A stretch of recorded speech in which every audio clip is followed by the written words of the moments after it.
So అలాంటి అధికారంతో పౌలు గారు వచ్చి చెబుతున్నారు. ఏమని చూడండి, దేవునితో సఖ్యపడుడు, ఇదే మేము చేసేటువంటి ఒక విన్నపము అని చెబుతున్నాడు. దేవునితో సఖ్యపడాలి. సఖ్యపడకపోతే ఏమవుతుంది, మీరు అందరూ శిక్షకు లోనవుతారు. అలాంటి శిక్ష మనకొద్దు.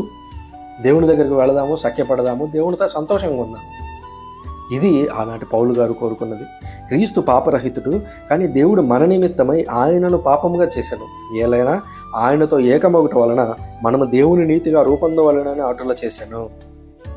క్రీస్తులో ఏ పాపము లేదు, కానీ మీరు నేను చేసినటువంటి తప్పులు ఏవైతే ఉన్నాయో వాటన్నింటిని దేవుడు యేసుక్రీస్తు మీద మోపి యేసుక్రీస్తును శిక్షించి యేసుక్రీస్తు శిక్ష ద్వారా మనందరికీ విడుదలను కలిగించాడు.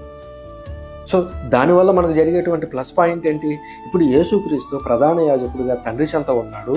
మనం తప్పు చేశాము. ఇప్పుడు ఈ విభూతి బుధవారం రోజున దేవుని దగ్గరికి వెళ్ళి, ప్రభువా నేను ఈ తప్పు చేశాను, నన్ను మన్నించు, నన్ను తిరిగి నీ సన్నిధిలో నన్ను చేర్చుకోవాలంటే పైన దేవుని దగ్గర ఒక ప్రధాన యాజకుడు ఉన్నారు. ఎవరు?